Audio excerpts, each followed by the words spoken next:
The plastic zip tie clicked shut around Isaiah's neck. The cabin froze. No one moved. No one spoke. The 12-year-old stood trembling beside seat 7A, his wide eyes searching for help that never came. Protocol. The flight attendant muttered, his voice flat, his hands steady. Cameras lifted. Passengers whispered. A uniformed man humiliating a child, and still no one intervened. Then a shadow filled the doorway. Heavy boots stepped into the aisle. "Where is my son?" The words were low, dangerous, deliberate. The flight attendant didn't know it yet, but the man standing before him wasn't just any father he was trained to dismantle threats. And today the threat was him. Isaiah Thompson didn't even get a full breath before the flight attendant's hand landed on his shoulder. "You're in the wrong seat," the man said flatly. The words cut through the quiet murmur of boarding passengers loud enough to make Isaiah flinch. His heart thudded once, then twice harder. He turned slightly, eyes wide, meeting the sharp, narrowed gaze of the man in uniform. The name tag on the pressed shirt read, Brooks, and his expression had the kind of tight-lipped tension that made it clear this wasn't a friendly correction. I'm in 7A, Isaiah said, his voice barely above a whisper. He lifted his trembling hands, pulling the crumpled boarding pass from his hoodie pocket. The paper felt thin and fragile now, like it might crumble under pressure. His fingers smoothed it out quickly, offering it like proof of existence. Brooks didn't even glance down. "This row isn't for unaccompanied minors," he said, his tone flat and firm. Isaiah blinked. That didn't make sense. His father had walked him to the gate himself, reviewed the boarding pass 3 times, and even double-cheed with the gate agent before giving him a tight hug goodbye. The seat assignment 7A was clear. Isaiah had memorized it, had practiced saying it just in case someone asked, but now he felt himself shrinking under the weight of Brooks' stare. "I'm not. I think I'm supposed to be here." Isaiah tried again, softer this time. Brooks finally looked at the boarding pass. The seat number was there, just as Isaiah had said. 7, a window seat right where he was sitting. There was a pause, not the kind that suggested consideration, but the kind that simmered unspoken judgment hanging heavy in the air. Brooks' jaw tightened. "Let's not make this difficult," he muttered. Isaiah swallowed hard. Around them, passengers were still filtering into the plane, dragging bags, chatting, settling into seats. No one seemed to notice, or maybe they were pretending not to. The air felt thick, the overhead lights too bright, glaring off the metal trim and polished leather seats. Isaiah could feel his cheeks getting warm. He didn't want to argue. He didn't want to cause a scene. He just wanted to get to his cousin's place like his dad had promised. So he stood up slowly, quietly, clutching the backpack that felt heavier now than when he boarded. He expected Brooks to point him to another row, maybe explain the mix-up, maybe even apologize. But instead, Brooks reached into the inner pocket of his uniform jacket and pulled out something small and white. A zip tie. Isaiah stared at it, confusion settling into his bones like a chill. "What's that for?" he asked, voice rising just slightly. Brooks didn't answer right away. He held the zip tie loosely in his hand as though it was an everyday tool he used often. Then he stepped closer, his voice low but clear. "Let's make sure you're not a threat." Gasps rippled down the aisle as the plastic zip tie made a sharp click around Isaiah's neck. For a second, the cabin froze. The low hum of the plane's systems buzzed beneath the stillness, but no one moved. No one spoke. Isaiah stood stiffly beside seat 7A, his knees locked, his hands dangling uncertainly at his sides as the zip tie pressed lightly against his skin. His eyes flicked around the cabin, searching for someone to explain, someone to intervene. But the only thing he saw were startled faces and half-turned heads, all watching, all silent. A few passengers assumed this was some bizarre new safety measure. Others looked away, unsure whether this was real or a misunderstanding that would resolve itself. Brooks, the flight attendant, didn't hesitate. He tugged the tail of the zip tie just enough to snug it in place, not enough to strangle, but more than enough to humiliate. His tone remained eerily casual as he muttered, "This is just temporary." He didn't look Isaiah in the eye. Instead, he looked around as if expecting applause for his caution. I've seen this trick before, young ones causing scenes to distract while someone else smuggles something. Not this time. Isaiah's chest tightened. He couldn't process what was happening fast enough to resist. His breath came shallow. The overhead light suddenly felt brighter, the air thicker, the entire cabin like a tunnel closing in around him. All he had done was sit where his boarding pass told him. That seat 7A, and now he had a zip tie around his neck like some kind of criminal. He looked up, voice trembling. "Please, I didn't do anything." His words were small, nearly swallowed by the cabin's quiet, but they carried just enough weight to reach the man in seat 28C. Mr. Keller had seen enough. He was a weary-looking man in his 50s, with a salt-and-pepper beard, and eyes that had watched too much of the world pass by without speaking up. He reached slowly into his coat and pulled out a phone. Without a word, he hit record, angling the camera toward the scene unfolding just past the wing. "That boy ain't done nothing," he whispered to the man beside him. "That man's just putting on a show." Across the aisle, another man in a business suit glanced over and shook his head, but stayed seated, eyes forward. A young boy near the back tugged his father's sleeve and asked what was happening. His father said nothing. Isaiah didn't move, couldn't move. The zip tie was light, but its meaning was heavy. His face flushed as his hands remained glued to his sides, afraid that raising them might make him look guilty. In his head, his father's voice echoed, "Be calm, be clear, be respectful." But how do you explain yourself to someone who doesn't want to hear it? Brooke stepped back, brushing invisible lint off his jacket like the moment had already passed. "They're always acting like victims until something explodes," he muttered to another attendant, loud enough for nearby passengers to hear. His voice was sharp with arrogance, but beneath it was something colder certainty. He didn't think he'd done anything wrong. In his mind, this was just another protocol, another gut instinct. And then the air changed. It wasn't the lights or the engine or the pressure. It was the presence. A new weight pressed into the cabin, invisible yet undeniable. Every head turned toward the front of the plane as a shadow filled the aircraft doorway. The man stepped in slowly, military boots clicking against the narrow aisle floor, jeans faded from wear shoulders squared beneath a plain black jacket. His eyes, deep and unreadable, swept the length of the cabin in one motion. He didn't need to announce who he was. The authority radiated off him like heat from iron. "Where is my son?" he said. The moment Malik Thompson stepped through the aircraft doorway, the air in the cabin shifted. He didn't shout. He didn't run. He didn't need to. His presence alone made people sit up straighter, quiet their conversations, and look toward the front of the plane as if something sacred had just entered. He wore faded jeans, military boots, and a plain black jacket zipped halfway. But it wasn't the clothes that made him stand out. It was the calm, controlled power in the way he moved. Every step was deliberate, measured, and silent like a wolf entering a den where something had harmed its cub. "Where is my son?" Malik's voice was even, but it carried like thunder cloaked in silk. Passengers turned to see who had spoken. Some recognized the voice as one that did not ask questions. It demanded answers. A few rows back, a father instinctively pulled his own child a little closer. Others leaned into the aisle, eyes flicking between Malik and the front of the plane. A flight attendant, a man in his early 30s with a smooth face and nervous smile, stepped forward from the galley. "Sir, we're still boarding," he began. I said, "Where is my son?" Malik didn't raise his voice. He didn't need to. His tone carried the weight of command that didn't tolerate being ignored.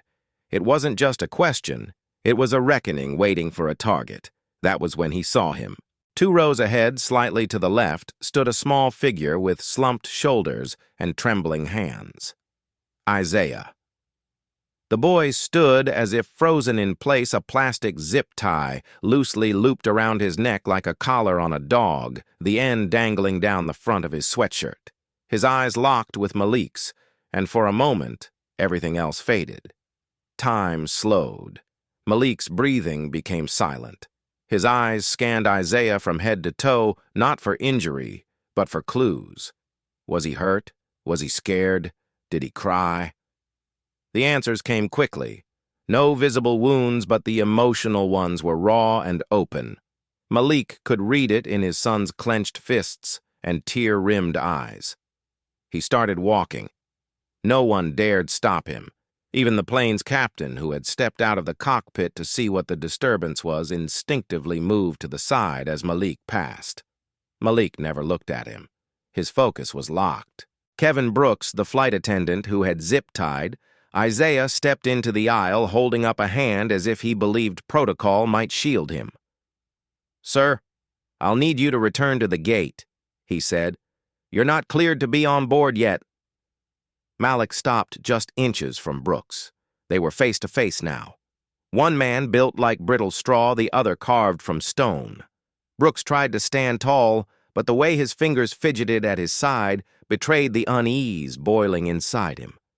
"You tied my son's neck," Malik said, each word sharp and controlled. "Now you're going to explain why." Brooks' mouth opened, closed, then opened again. He let out a nervous chuckle, trying to retreat into fake authority. "It was for everyone's safety," he said, gesturing vaguely toward the cabin. He was acting suspicious. "You never know these days. You don't know what exactly Malik asked."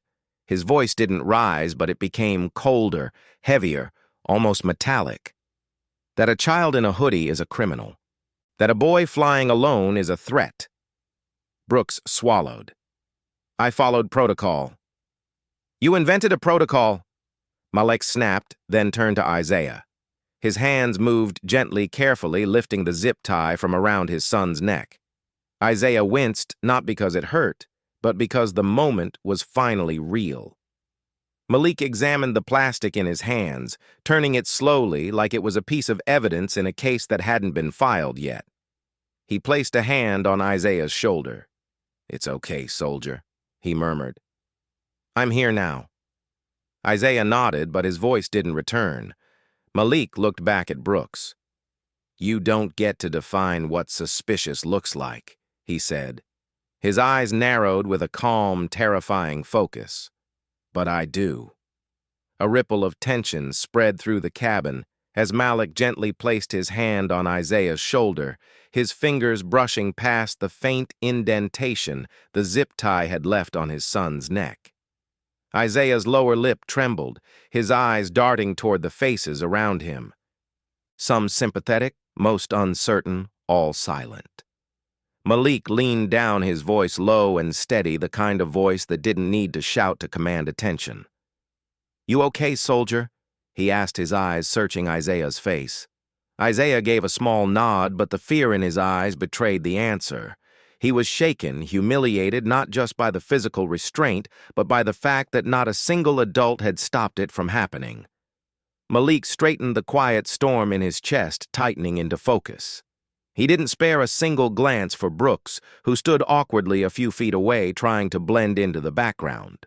Instead, Malik turned toward the cockpit, his voice now carrying across the cabin like a command. "Captain." The man emerged, startled from the cockpit. His badge read L. Dawson, his shoulders stiff beneath his navy jacket. "Sir, we're still in pre-boarding. I'll need you to return to the I suggest you disembark every passenger now," Malik said, cutting through the air with chilling clarity. "What's about to happen can't be undone." Captain Dawson blinked. The authority in Malik's voice didn't match the average traveler. There was something deeper there, something trained, calculated, dangerous. But still, protocol restrained him. "Sir, I can't evacuate the flight without proper authorization." Malik's hand moved calmly to his back pocket. He pulled out a black leather wallet and opened it to reveal a small metallic ID card edged with a holographic seal that shimmered beneath the overhead lights. The room seemed to tilt around it. The captain leaned in to read his eyes, scanning the clearance level and the agency crest. As he processed what he was looking at, his lips parted slightly. "This is all the authorization you'll need," Malik said, eyes never leaving Dawson's. For a moment, the captain didn't move. Then he stepped backward, gave a curt nod, and lifted the intercom handset with a shaky hand. "Ladies and gentlemen, this is your captain speaking. Due to a situation on board, we are asking all passengers to calmly gather your belongings and deplane. I repeat, please gather your belongings and exit the aircraft in an orderly manner." Whispers erupted. A few heads turned toward Malik, others toward Isaiah. Confusion rippled through the cabin like a current under ice. There was no panic, but the tension was palpable. Passengers rose slowly from their seats, gathering bags and murmuring questions. Some stole glances at the man who had ordered an entire plane to be evacuated with a single ID card. In the center of it all, Malik stood unmoving, a calm axis in the storm. As families shuffled past, more than one man gave him a nod of silent respect. A father with a toddler on his hip whispered, "Thank you," under his breath. Malik didn't respond. His attention was fixed forward. Brooks, meanwhile, had tried to slide backward toward the galley, as if hoping the crowd would carry him out unnoticed. But as he stepped into the aisle, Malik moved. One quiet, deliberate step blocked his path. "Stay right where you are," Malik said, voice cold and even. "We're not done." Brooks's eyes darted around for an ally. Finding none, he raised both hands halfway in a defensive gesture. "Look, I didn't know he was your kid," he stammered, trying to sound cooperative. Malik tilted his head slightly, just enough to make the silence that followed sharper than any threat. "You should have treated him right." Malik said, his eyes locked on Brooks. Even if he wasn't, the intercom crackled overhead just as Malik Thompson stepped over the threshold of the aircraft. His boots made a deliberate thud against the floor, the kind that made heads turn not out of curiosity but instinct. There was no hesitation in his stride, no uncertainty in his eyes. His son sat just a few rows down, stiff and silent, with a plastic zip tie hanging awkwardly around his neck like a misplaced collar. Every step Malik took brought him closer, but his eyes were locked on the man standing halfway down the aisle, flight attendant, Kevin Brooks. The air inside the plane felt unnaturally still. Conversations had halted. Even the quiet hum of the ventilation system seemed to dim beneath the weight of the moment. Malik didn't raise his voice. He didn't need to. "You zip-tied my son's neck," he said flatly, locking eyes with Brooks. "Now you're going to explain why." Brooks blinked rapidly, as if trying to wake from a dream he suddenly realized had turned into a nightmare. His voice faltered. "Sir, I believed he was acting suspicious. We get alerts, sometimes profiles. We have to act fast." "What was suspicious about him?" Malik asked, still calm, though the silence beneath his words threatened to split open. "He matched a general description," Brooks said weakly, motioning vaguely as if grasping for a lifeline. "Young, traveling alone, wore a hoodie." Malik's stare didn't waver. "So black." Brooks's mouth opened, then closed again, no words forming behind the tight stretch of his skin. His shoulders drew up defensively. Just then, the intercom came alive again. A voice, flat but authoritative, echoed through the cabin. "Commander Thompson, you are clear to proceed with your inquiry. Back up en route." The captain, who had emerged from the cockpit moments earlier, turned toward Malik with confusion etched across his face. "Wait, what backup?" Malik didn't look at him. He kept his gaze on Brooks, stepping slowly toward the galley without taking his eyes off the trembling man. But his words were directed at the captain, the kind that ends careers. Isaiah sat quietly, his wide eyes following his father. Malik reached back, gently resting a firm hand on the boy's shoulder before continuing forward. "Isaiah, sit tight," he said in a steady, grounding tone. "Daddy's handling something." Brooks flinched as Malik passed him, brushing just close enough for their shoulders to nearly touch. Malik could smell the nervous sweat coming off the man's skin. the kind of scent that wasn't from exertion but panic. Brooks turned his voice high with misplaced confidence. "Commander or not, you can't just take over the aircraft. There are procedures." Malik turned slowly, his stance shifting just enough to plant his feet as though readying for impact. Not physically, but with truth. "You don't get to hide behind procedures after zip-tying a child without reason," he said. "Especially mine." Brooks opened his mouth to protest again, but Malik silenced him with a single glance. A glance that had quieted entire rooms, ended negotiations, and made enemies reconsider their next move. Then the cabin lights flickered briefly as the jet bridge doors reopened in the distance. Malik didn't look back. He knew what was coming.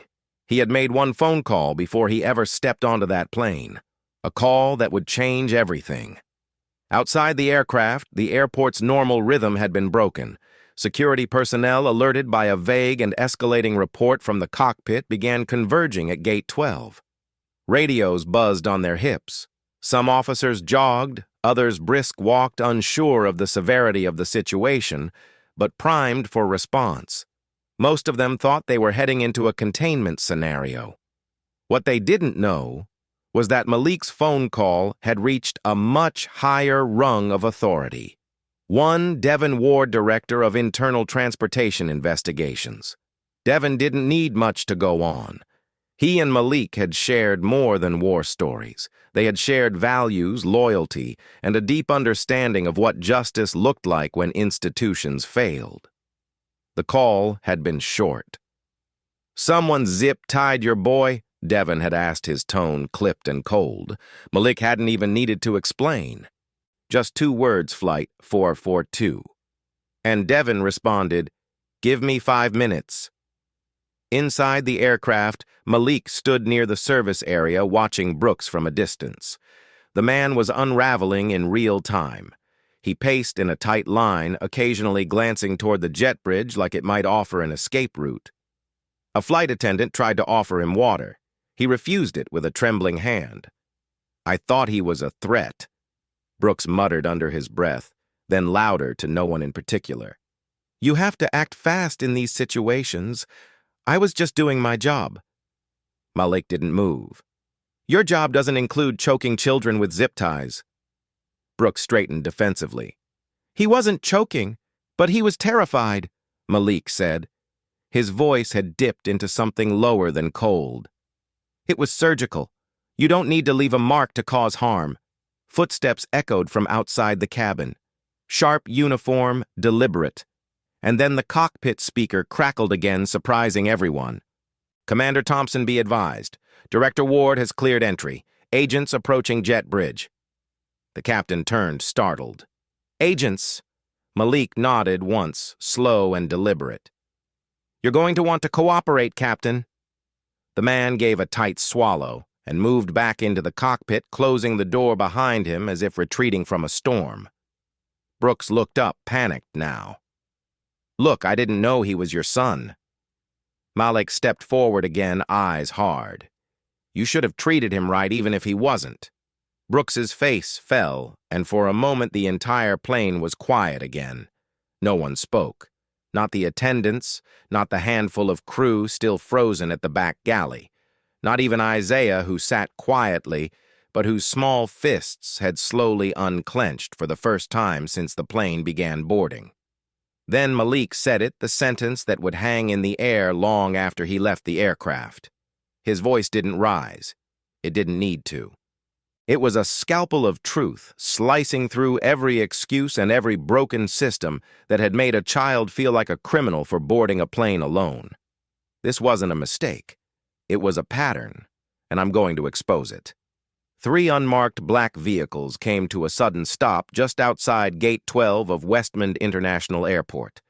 Their doors flung open in perfect coordination, and 3 men stepped out with a calm that silenced the crowd. No flashing lights, no sirens, just presence. Director Devin Ward led the way, flanked by 2 plane agents, both tall and broad-shouldered, wearing sharp suits and colder expressions. Without a word, the trio passed through the terminal security barriers. Guards stepped aside, recognizing the shimmer of federal clearance badges that glinted under the fluorescent lighting like heat flashes before a storm. Inside the aircraft, the atmosphere was tense, suffocating. Malik stood near the galley like a statue carved from discipline. His arms folded tightly over his chest, watching Brooks squirm in the jump seat. The flight attendant's once arrogant posture had crumbled. His knees bounced in rapid stutters, and his cheeks were blotched with the shame of exposure. The captain, rattled and confused by the earlier command to evacuate the aircraft, had retreated into the cockpit, peeking occasionally through the open door, as if waiting for permission to act. Then came footsteps, deliberate, calm, unhurried. The door to the aircraft opened again, and Devon entered with the force of a man who wasn't used to being questioned. His eyes scanned the cabin like a searchlight. He didn't need an introduction. His authorities spoke before he did. Spotting Isaiah in seat 7A, sitting small and alert but silent, Devon's expression softened just slightly. He walked forward and knelt beside the boy, lowering himself to eye level. "You must be Isaiah," he said gently. His voice measured the kind of voice that held both strength and safety. "I'm a friend of your dad's." Isaiah looked up, unsure if he should speak. "Did I do something wrong?" Devon shook his head slowly, his face tightening with a quiet sadness. "No, son. You were the one who was wronged." He stood and turned to Malik. Their eyes met. No words needed to pass between them at first. They both understood what had to come next, but Devon spoke anyway. "We need to move this to the security bay. I've already arranged a private hearing with airport leadership, but I also requested something else." Malik tilted his head slightly, the faintest arch of one brow. "What's that?" Devon didn't answer immediately. He turned instead to Brooks, who visibly tensed at the sound of his name being implied. Devon stepped forward, standing so close that Brooks had to lean back, his breath catching in his throat. The agents behind Devon didn't move, but their eyes never left the man in the seat. Devon's voice dropped, his tone dark and razor-sharp. "A forensic review of every passenger Brooks has ever reported as a threat in the past 2 years." The words didn't echo, but they hung in the air with the same weight. Malik said nothing for a long beat. He just looked at his son sitting quietly, holding himself together, with the fragile dignity only children know how to muster. Then he nodded once. "It starts now." "Let the record reflect," Devon Ward said sharply, the weight of his voice echoing against the glass walls of the terminal meeting room. "That Flight 442's boarding was halted due to unauthorized use of restraint against a minor, Isaiah Thompson, age 12. The room fell into a tense silence, broken only by the faint hum of overhead lights and the distant murmur of travelers in the terminal beyond the glass. Inside, the air was thick with unease. Seated at the long conference table, Kevin Brooks shifted uncomfortably. His pressed uniform slightly wrinkled, a dark sweat mark forming near the collar. On either side of him sat 2 lawyers in charcoal suits, their expressions tightly controlled. One tapped his pen against a notepad. The other leaned forward, already preparing to interject. Behind Isaiah, who sat quietly with his hands folded in his lap, stood Malik Thompson. Motionless, imposing arms crossed tightly over his chest. His eyes never left Brooks. Not once. Devon continued walking slowly around the table as he spoke. The assailant flight attendant, Kevin Brooks, acted independently. There was no consultation with airline security, no clearance from the captain, no protocol followed. He took it upon himself to apply a plastic restraint around the neck of a child. Brooks's lawyer, a middle-aged man with thinning hair and an overconfident smirk, leaned forward. "With all due respect," he said, raising a hand, "there is no documented evidence that the restraint caused any actual harm." It was a precautionary response to the sound of paper slapping against the table cut him off. Devon had dropped a printed photograph face up in front of the panel. It was a high-resolution close-up of Isaiah's neck, showing the faint red impression where the zip tie had pressed into his skin. The lawyer's words dried in his throat. Devon's voice lowered. deliberate. Intent doesn't excuse pattern. All eyes turned to the photo. Martin Reeves, the internal compliance officer, a soft-spoken man with silver hair and square-rimmed glasses, stepped forward, clearing his throat. "We've reviewed the video footage from the jet bridge and boarding cameras. There was no erratic movement, no conflict, no sign of suspicious behavior from the boy." He entered the plane calmly, took his assigned seat, and waited quietly. Brooks's jaw tensed. He opened his mouth as if to speak, but then quickly looked down, pretending to study a coffee stain on the table's edge.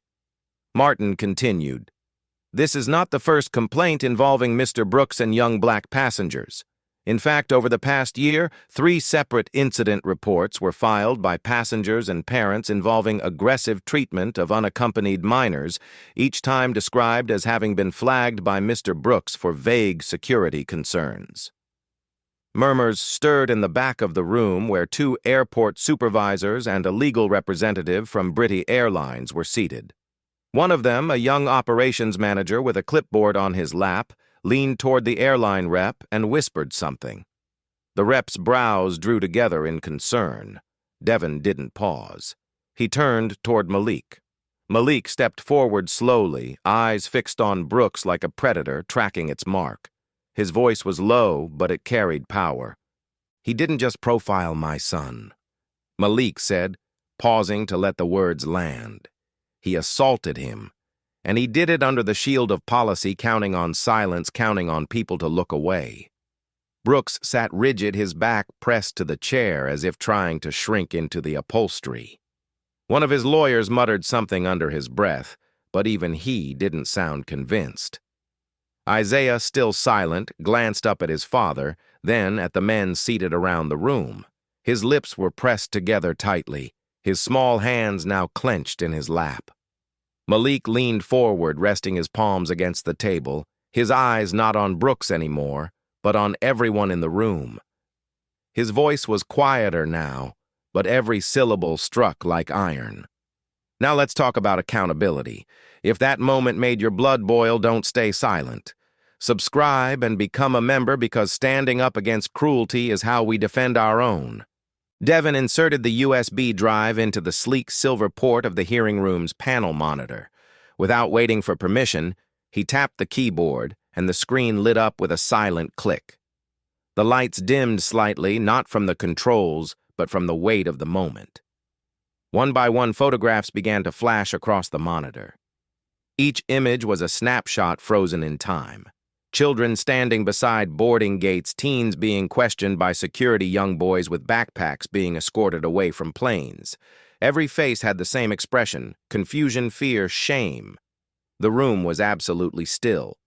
Even the low hum of the central air conditioning seemed to fade beneath the soft mechanical clicks of the slideshow changing slides.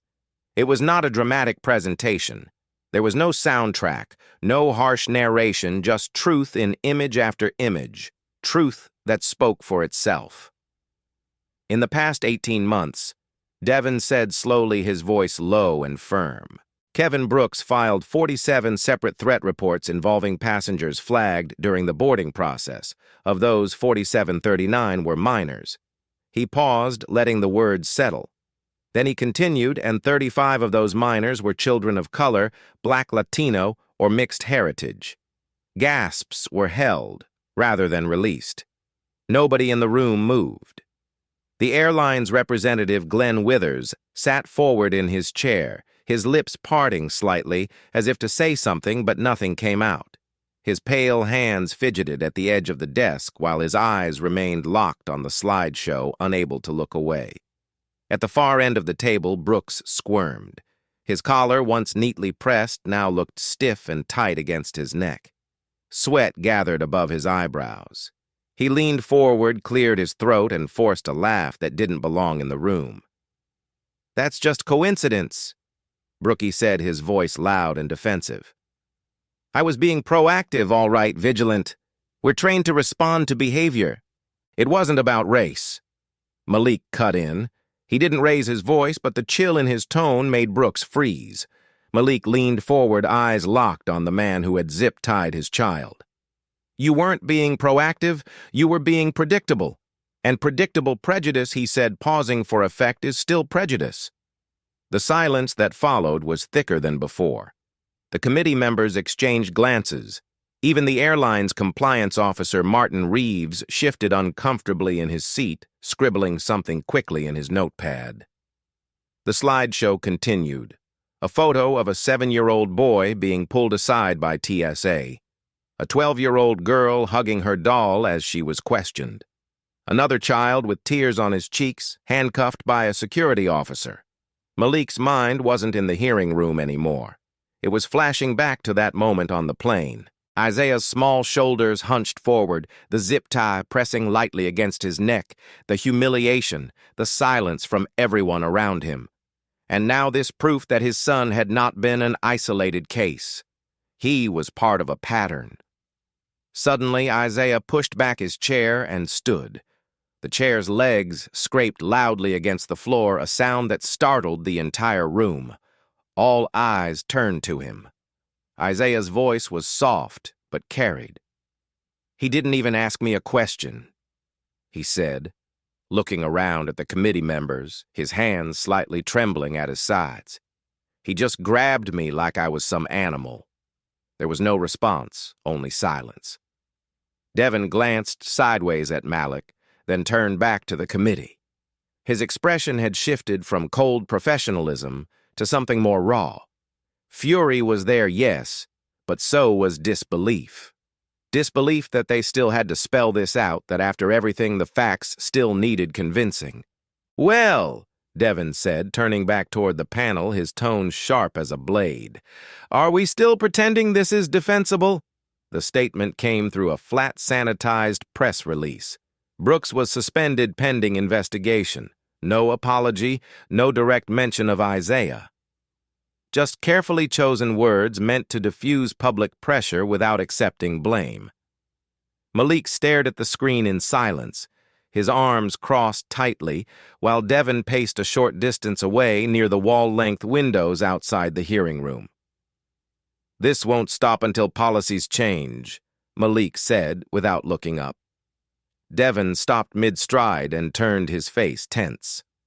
"We'll push for it, starting with biometric boarding data tracking, which employees flag which passengers.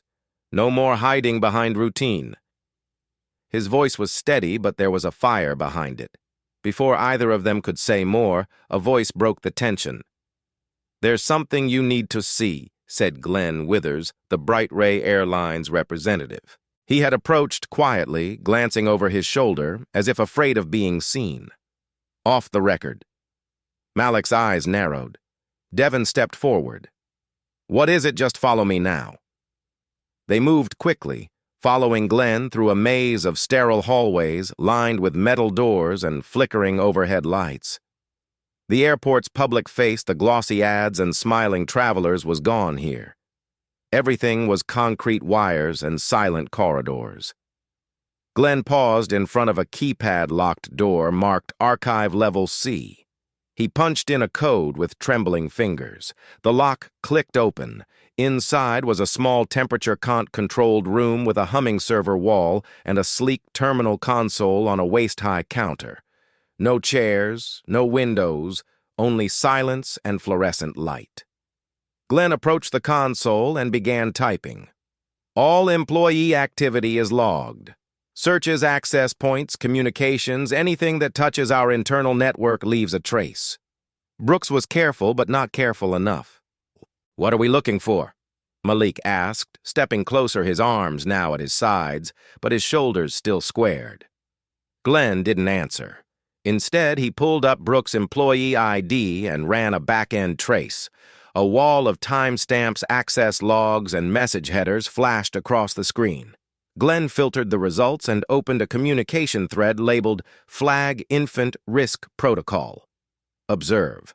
The messages were encrypted, but had been decoded through a third-party compliance audit tool. As the first message opened, Malik leaned in and his expression darkened. "Gate 9 today. Kid wearing red hoodie solo urban look. Could be cover. Watch the gate." Attached was a blurry surveillance photo taken from an internal camera and zoomed in on a young boy near a boarding area. It wasn't Isaiah, but the resemblance was chilling. The angle, the posture, the apparent innocence turned into suspicion. Devon took a step forward, his face tight. He sent this to the entire gate crew. Worse, Glenn replied. He sent it to a filtered group, select staff people he trusted to pre-screen kids who fit his pattern. More messages followed, each one referencing different flights, different children. Some were flagged for nervous behavior, others for simply matching a description. Each had an image attached, screen captures of minors walking alone, usually boys, usually wearing hoodies, often with backpacks or travel pillows clutched like armor. Malik clenched his jaw, his hand balling into a fist against his thigh. He's building a private watch list. Devon scrolled further each message, making his voice tighter. This isn't just profiling, he muttered. This is coordinated. Glenn's voice dropped. He called it gatekeeping. Said it was a preventative measure that some of us had to be the first line of defense. Malik stared at the screen, his reflection visible in the dark monitor. Did management know?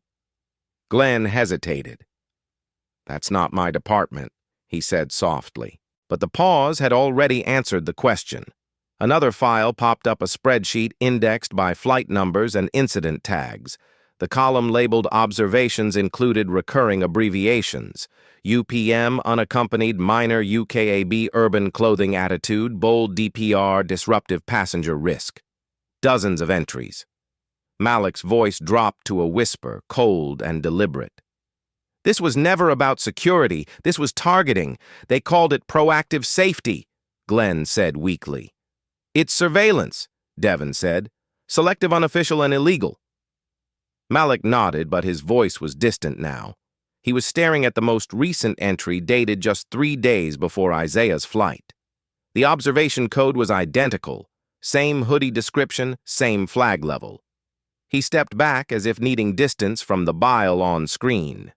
They've done this before. They planned it, practiced it, and Brooks wasn't acting alone. Malik said, the finality in his voice slicing through the quiet like a blade. He looked from Glenn to Devon and back to the screen. This is bigger than him. The group chat was the tipping point. Malik Thompson sat in the airport's private investigation suite, the sterile white glow of the overhead lights bouncing off the polished glass walls. His eyes were locked on the screen in front of him, jaw clenched, breath steady but heavy. Lines of digital text scrolled across the monitor, each message sharper than the last, each one a blade cutting deeper into his resolve. Devon Ward stood beside him, one hand gripping the back of Malik's chair, the other holding a printed log of screenshots. Neither man spoke at first. The words in the chat room, casual, smug, cruel, spoke loudly enough. Kid attitude gave him the zip tie special. One message read, time-stamped barely 3 months prior. Another message followed, classic. Should have snapped a photo for the folder. Devon's mouth twisted with disgust as he flipped the next page. This wasn't a fluke. This is routine. This... You see the usernames, same group, same language, different dates, different kids. Malik didn't blink. How long's this been going on? Devon shook his head. We're just scratching the surface, but these messages, they've been sharing techniques like they're part of some elite club. Malik leaned back slightly, folding his arms. His voice dropped to a growl. They think it's a game. He scanned another section of the chat log. They're buried between comments about luggage and duty rosters were thinly veiled jokes. Gate 6's got a live one. Hoodie and attitude. Bet it's another runner. Watch your wallet. Code Gray might get loud. Each comment was like a punch to the gut. Devon's voice was low-controlled, but laced with fury. This isn't random bias. This is sport to them. A silence fell between them, heavier than before. Outside the glass walls, staff moved past with coffee cups and clipboards, unaware, or perhaps pretending not to be aware of the storm brewing inside. The investigation had shifted. This wasn't about one man abusing power anymore. It was about culture systemic rotting from the inside. 3 flight attendants, Devon said, tapping on a name highlighted in red. All of them with internal commendations for proactive safety measures. All of them had incidents like the one involving Isaiah. Same wording, Malik asked. Devon nodded, almost copy-pasted. Unusual behavior, refusal to comply, potential concealment of threat, and the worst part, no follow-up. Every time the child was removed, questioned briefly, and released. No discipline, no consequences. Malik's hands gripped the edge of the desk. His thoughts flashed to Isaiah's face, eyes wide with confusion, the plastic zip tie pressing into his skin. He didn't just see his son now. He saw every name in that chat, every young boy whose only crime was existing in the wrong place wearing the wrong thing. "I want to know who gave Brooks permission to use those restraints," Malik said. "No one did." "That's the problem," Devon replied. "They created their own unofficial protocols, silent approvals. The higher-ups look the other way. Then they're just as guilty." Devon turned toward him. "You ready to take this higher?" Malik met his gaze unflinching. "I wasn't brought into this to watch it get buried." Devon nodded once and picked up the phone. "Then let's make the next call." The tension didn't leave Malik's body as the investigation room cleared. It shifted, hardened. This was bigger than a rogue employee. It was a pattern silent, protected, and repeated with precision. The kind of pattern that didn't end until someone ripped out its foundation. That night, Malik sat across from Isaiah at their hotel suite dinner, untouched between them. Isaiah poked at the edge of his plate with his fork, his voice barely above a whisper. "They treated me like I was going to do something wrong before I even said a word." Malik leaned forward, his voice gentle but firm. "That's not who you are. That's who they are." Isaiah looked up. "Then why didn't anyone stop them before Malik's answer came slowly? Because too many people were afraid of the noise it would make. But not anymore. When morning came, the full investigation was no longer a whisper. It was official. Devon's office released a memo under the seal of the Internal Transportation Integrity Division, calling for a formal review of Bright Ray Airlines' boarding and security policies. Media outlets began circling and word spread fast. The chat logs came clear wings were being prepared for forensic audit. Malik was officially listed as a strategic advisor. His role was no longer personal. It was surgical. Every file he reviewed now came with a sense of urgency. Every name, every photo, every mark on a boarding manifest meant something. The Clearwings group wasn't just prejudiced. It was organized. Messages referenced internal jokes, used acronyms to dehumanize passengers, and even gave scores to how smoothly they had removed a child without drawing attention. One thread included surveillance images. Grainy, time-stamped photos of boys like Isaiah taken from cameras that weren't supposed to be accessed by attendants. Malik stared at one such image, a child no older than 10 looking over his shoulder in confusion as he was pulled aside. The caption beneath read, "Too easy. Score 1 for Brooks." His hand clenched around the printed sheet.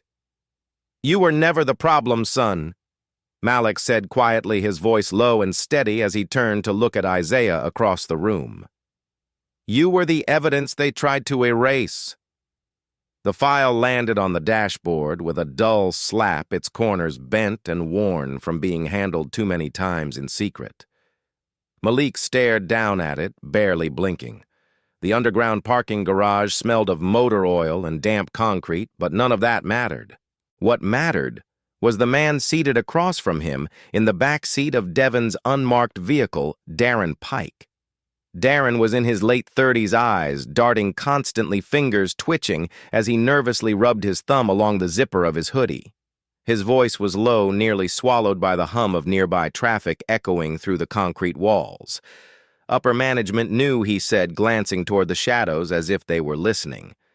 They didn't have to say it out loud. Everyone got the message.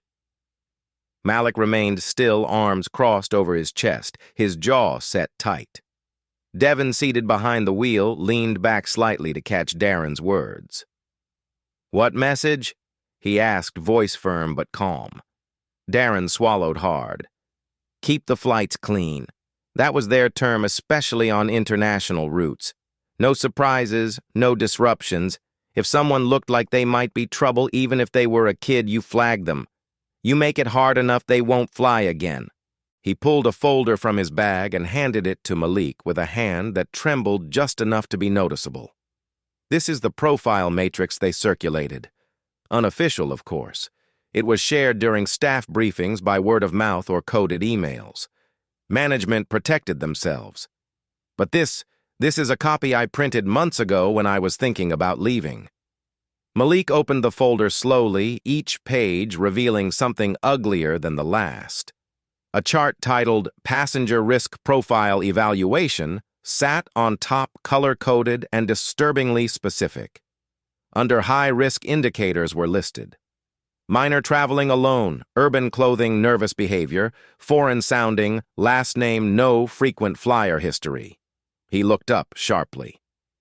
"You're telling me they ranked children based on how foreign their name sounded?" Darren nodded, guilt flashing across his face. "I didn't make it.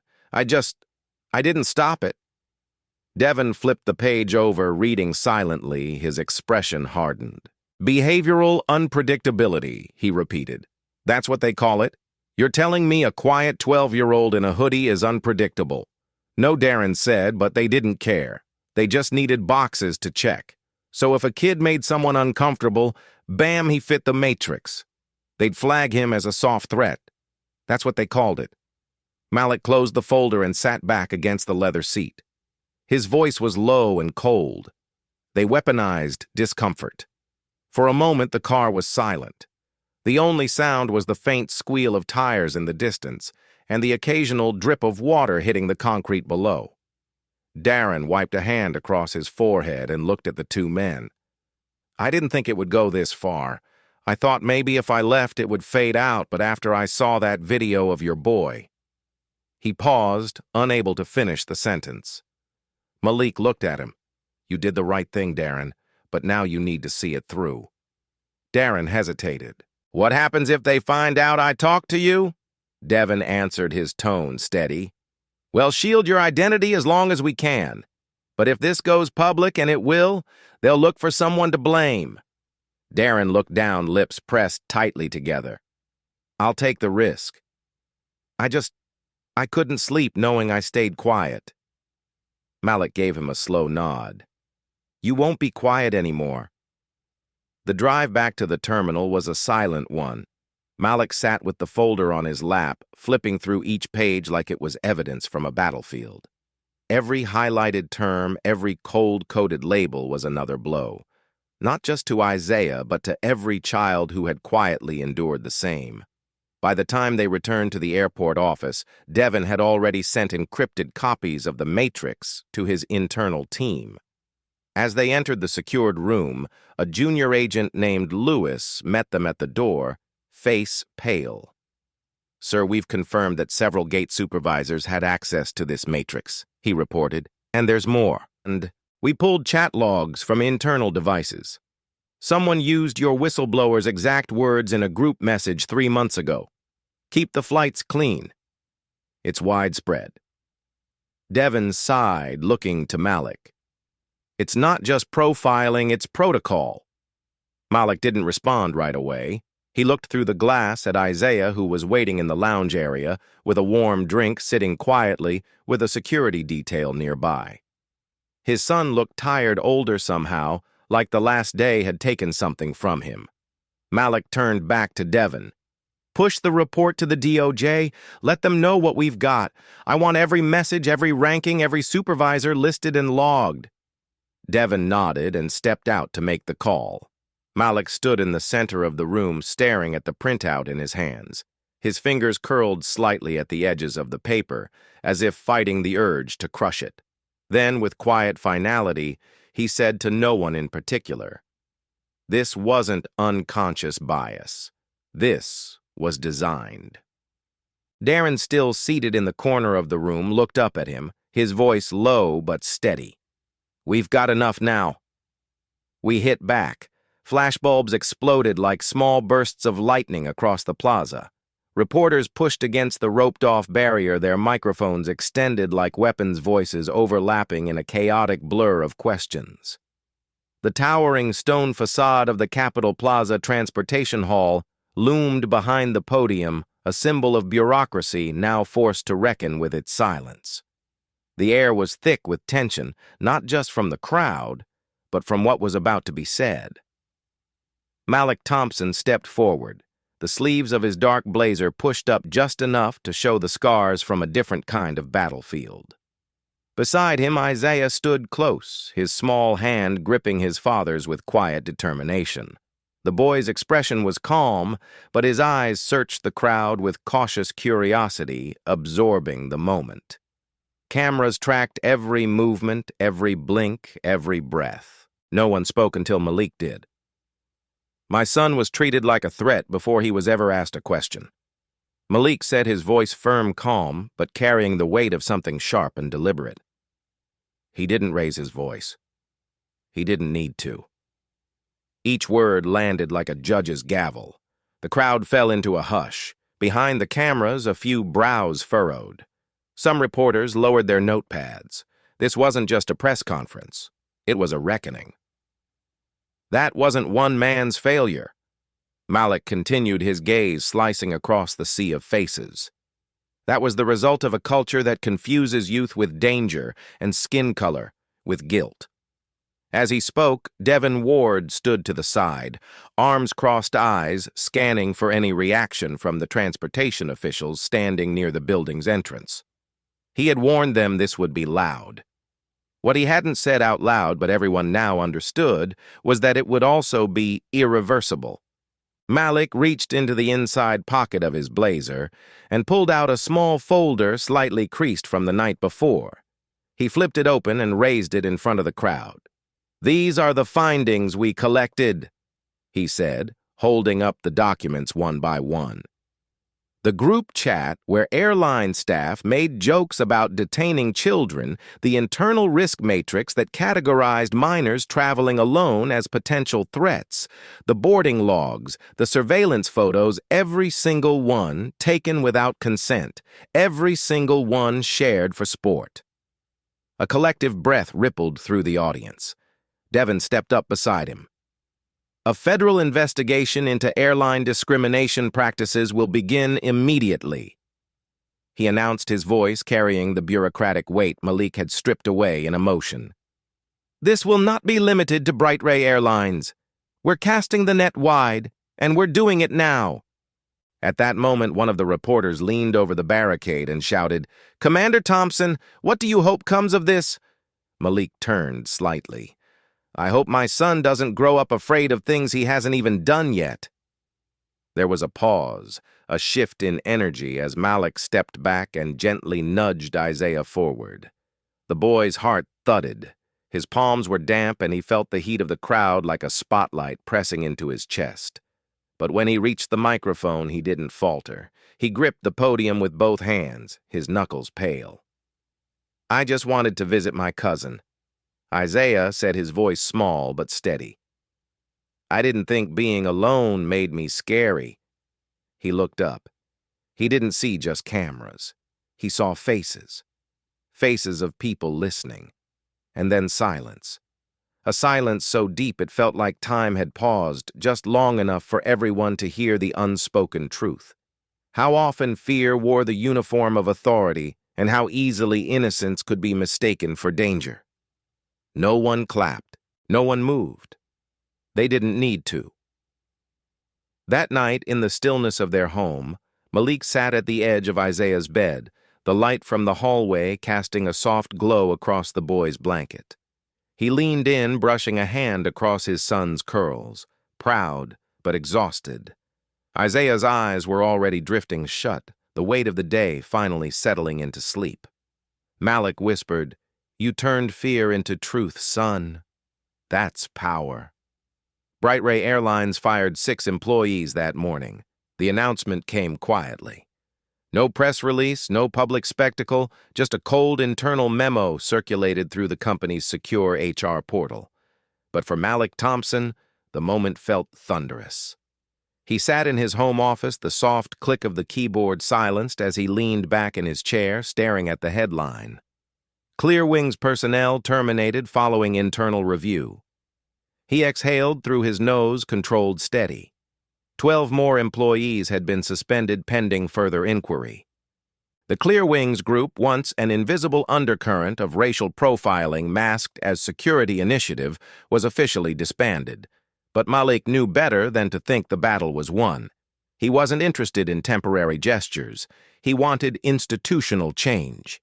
At the same time, Director Devin Ward's division launched a national whistleblower hotline for reporting discriminatory conduct within airlines, an anonymous encrypted portal that allowed flight crew, passengers, and airport staff to share unfiltered accounts of racial bias. The tip line received hundreds of entries within the first 72 hours. Devin called Malik late one night, his voice thick with exhaustion. "They're all saying the same thing, Malik. It wasn't just Bright Ray. This runs deeper." Malik nodded, even though Devin couldn't see him. "Then we go deeper." He wasn't waiting for others to act. Malik had already begun drafting a reform proposal. It started small guidelines for how minors, especially those traveling alone, should be treated during check-in and boarding. But the more he wrote, the more expansive it became. A full policy package emerged calling for transparency and security flagging, mandatory incident logs, real-time audits, and passenger feedback mechanisms. He named it the Isaiah Reform. Malik didn't need the Senate to pass it for him to know its worth. But when the bill went to committee, support surged. Senators who had children, nephews, or neighbors with similar stories began telling their own accounts during debate. The vote passed unanimously. Still, Malik kept his head down. His inbox overflowed with requests, media interviews, television specials, advocacy panels. A major publishing house offered him a lucrative book deal. One network offered him his own segment on a national news show. He declined most of them without a second thought. One afternoon, Devin called and chuckled on the other end of the line. "You realize you've turned down more deals than most people see in a lifetime." "I'm not doing this for attention," Malik replied, his voice as firm as always. "I did it so my son wouldn't grow up believing silence is safer than standing up." The moment the cabin door sealed with a dull hiss, Malik Thompson's eyes locked on the seatbelt sign above. He didn't exhale. Not yet. The engines of the Bright Ray Airlines jet rumbled softly beneath them, a low and steady hum that reverberated through the floor as passengers settled into their seats. Isaiah sat beside him in a dark blazer that was slightly too big in the shoulders, a thin notepad clutched in his lap. His fingers moved across the paper in quiet thought, but his eyes kept flicking toward the aisle, as if some ghost of Flight 442 still lingered.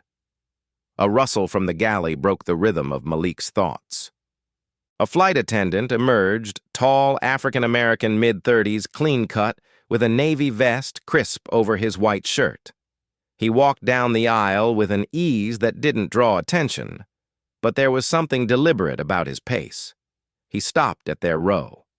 Without speaking to Malik, the man knelt gently at Isaiah's level. Passengers nearby looked up curious, but no one interrupted. "Mr. Thompson," the attendant said softly, his voice respectful, steady, and warm. "It's an honor to have you with us. We read your story. You're the reason we trained differently this year." Isaiah blinked, unsure how to respond. He wasn't used to kindness from uniforms. For a second, his lips parted as if to speak, but nothing came. Then he looked toward his father. Malik gave a small, encouraging nod. Isaiah turned back to the man and said simply, "Thank you." The attendant offered a tight, understanding smile before rising. "We've got you taken care of," he added, then moved down the aisle. Malik watched him go, then leaned back against his seat, eyes closed briefly as if testing whether the peace was real. Outside the oval window, the jet taxied slowly, turning toward the runway. Spring light shimmered across the tarmac, golden and soft.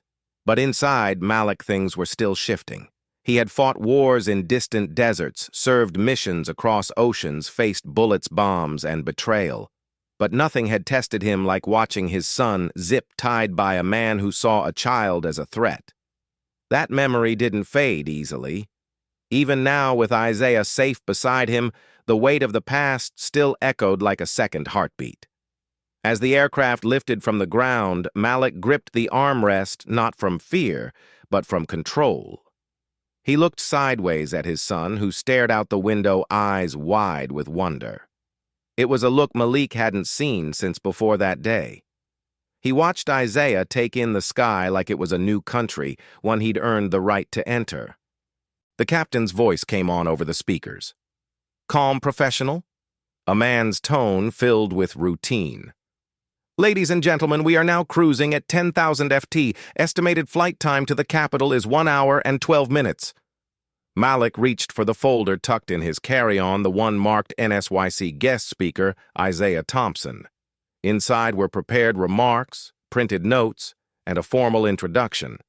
But what caught his eye was the last page, a handwritten letter from Isaiah's cousin, the one he had been flying to visit when everything happened. You were brave. You didn't deserve any of it. I'm proud you're my cousin. Show them who you are. The words swam in Malik's mind. Show them who you are.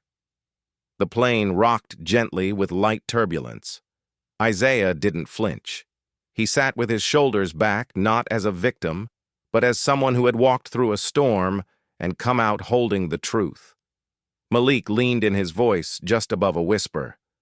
Ready for your speech. Isaiah nodded, kind of nervous. Malik smiled. That's how you know it matters. The next hour passed in a quiet rhythm. A male passenger across the aisle whispered something to his son and pointed at Isaiah. The boy gave a shy wave. Isaiah nodded back, unsure if he should smile or just acknowledge it. Malik caught the moment. Recognition was spreading. Not the viral kind, but something deeper. Respect. The flight attendant returned once with a drink tray and offered Malik a respectful nod. Malik returned it brief but sincere. In another world, they might have been strangers. But this world had changed because of what had happened. People had seen what they weren't meant to ignore. As the aircraft began its descent, the clouds parted and the city skyline rose like a crown beneath them. The Capitol Plaza shined in the distance, white stone kissed by sunlight. Isaiah glanced out the window again, eyes searching for the building where he'd speak in just a few hours. He gripped the strap of his backpack knuckles, white with quiet resolve. The wheels hit the ground with a bump. The cabin jerked slightly, but Malik didn't move. He stared out the window, watching the runway race past, then slowed. And then it happened. Malik turned to Isaiah with the kind of pride that didn't need words, but he gave them anyway. Voice low, face steady, and eyes filled with something fierce and proud. They tried to silence you, but now they're listening. He walked in to protect and demand justice. If you stand for strength and protection, hit subscribe and join the channel. Together, we rise. Disclaimer: the story you just watched is fictional, created to highlight the consequences of mistreatment and the power of standing up for what's right. Its purpose is to inspire conversations about justice, respect, and the need for accountability in all environments.